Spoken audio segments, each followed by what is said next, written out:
জনতার জন্য, ক্ষমতার জন্য নয়। জাগ্রত বাংলাদেশ, জয় হোক জনতা, জয় হোক বাংলা। স্মারকলিপি বরাবর মাননীয় প্রধান উপদেষ্টা, অন্তর্বর্তীকালীন সরকার, প্রধান উপদেষ্টার কার্যালয়, তেজগাঁও, ঢাকা, বাংলাদেশ। বিষয়: মাননীয় প্রধান উপদেষ্টা বরাবর জাগ্রত বাংলাদেশের স্মারকলিপি। জনাব, জাগ্রত শুভেচ্ছা গ্রহণ করবেন। 24-এর গণ উদ্বোধনের চেতনায় স্বাধীন দেশ, উপযোগী রাজনীতি, রাষ্ট্রীয় কাঠামো ও শাসন ব্যবস্থা পুনর্গঠনে জাগ্রত বাংলাদেশ এর 24 দফা প্রস্তাবনা। জনাব,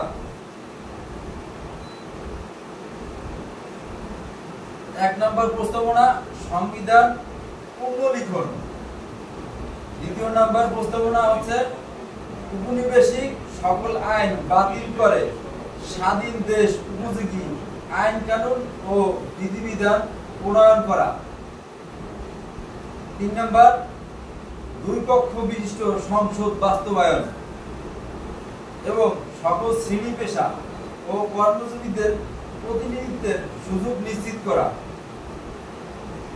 4 নম্বর ফেডারেল পদ্ধতির সরকার ব্যবস্থা বাস্তবায়ন করা।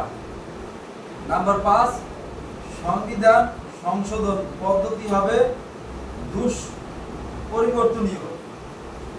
নাম্বার 6 রাষ্ট্রপতি ও প্রধানমন্ত্রীর ক্ষমতার ভারসাম্য নির্ধারণ এবং প্রধানমন্ত্রী 2 মেয়াদের বেশি ক্ষমতায় থাকতে পারবে না। নাম্বার 7 দলীয়ভাবে ভোটের আনুপাতিক হারে সংসদে প্রতিনিধি নির্বাচন চালুর ব্যবস্থা করা। নাম্বার 8 স্বাধীন নির্বাচন কমিশন গঠন। নাম্বার 9 1861 সালে পুলিশ আইন বাতিল করে জনবান্ধব পুলিশ আইন তৈরি করা এবং সামাজিক পুলিশ চালু করা। নাম্বার 10 বিচার বিভাগ পুনর্গঠন। ক স্থায়ী বিচার বিভাগীয় কাউন্সিল গঠন করা। খ বিভাগ ভিত্তিক হাইকোর্ট বেঞ্চ চালু করা। গ মানবাধিকার বিষয়ে হাইকোর্ট বেঞ্চ থাকতে হবে। ঘ সাংবিধানিক আদালত গঠন করা এবং ন্যায়পাল বাস্তবায়ন করা। নাম্বার 11 জাতীয় অর্থনৈতিক কাউন্সিল গঠন করা এবং 1 বৈশাখ থেকে জাতীয় অর্থবছর গণনা করা। নাম্বার 12 জাতীয় নিরাপত্তা কাউন্সিল গঠন করা। নাম্বার 13 উপজেলা ভিত্তিক শিল্প এলাকা গঠন করা। নাম্বার 14 গণমুখী স্বাস্থ্য ব্যবস্থা গড়ে তোলার লক্ষ্যে জাতীয় স্বাস্থ্য কাউন্সিল গঠন করা। নাম্বার 15 শিক্ষা ব্যবস্থা পুনর্নির্মাণ করে একমুখী শিক্ষা ব্যবস্থা চালু করা এবং শিক্ষা ব্যবস্থাকে 2 প্রধান ভাগে বিভক্ত করা হবে। একটি হবে প্রাথমিক শিক্ষা, যার মেয়াদ সাকল্যে 7 বছর, এবং অপরটি উচ্চ শিক্ষা, যার মেয়াদ হবে 4 বছর। সর্বোচ্চ 11 বছরের মধ্যে একাডেমিক শিক্ষা সমাপ্ত হবে।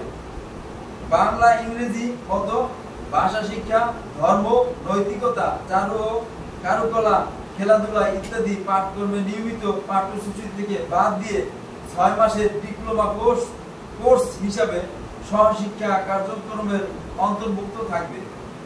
নাম্বার 16 ক্ষুদ্র জাতিসত্তার অধিকার নিশ্চিত করা। নাম্বার 17 সংসদে নারী প্রতিনিধিত্বের সংরক্ষিত আসন বাতিল করে প্রতিটি রাজনৈতিক দলকে 25 থেকে 30% নারী প্রার্থীদের মনোনয়ন বাধ্যতামূলক করতে হবে। নাম্বার 18 আমলাতন্ত্রের ক্ষমতা বিকেন্দ্রীকরণ করা। নাম্বার 19 সকল অনগ্রসর জাতিগোষ্ঠীর প্রতি বৈষম্য দূর করে মূল ধারায় নিয়ে আসতে হবে। নাম্বার 20 সকল সিটি কর্পোরেশন নগর সরকার চালু করা। নাম্বার 21 টর্ট আইন চালু করা। নাম্বার 22 সশস্ত্র বাহিনী, শৃঙ্খলা বাহিনী ও ও স্বাস্থ্য খাত ব্যতীত বেসামরিক প্রশাসনে নিয়োগের ক্ষেত্রে স্পয়েলস সিস্টেম চালু করা। নাম্বার 23 উপ আঞ্চলিক জোট গঠন। নাম্বার 24 প্রতিটি পরিবার হবে একটি প্রতিষ্ঠান। এই স্লোগানকে ধারণ করে অর্থনৈতিক উন্নয়নে দেশজ উপযোগী মাইক্রো ক্রেডিট সম্প্রসারণ ও সামাজিক ব্যবস্থা চালু করার মাধ্যমে গ্রামীণ পর্যায়ে উদ্যোক্তা তৈরি করা, বিশেষ করে নারী ও তরুণ উদ্যোক্তা। এই ছিল জাগ্রত বাংলাদেশের 24 দফা। এই 24 দফা যদি বাস্তবায়ন করা হয় তাহলে বাংলা জাতি হবে বিশ্বের বুকে শ্রেষ্ঠ জাতি, আমরা আশা করি।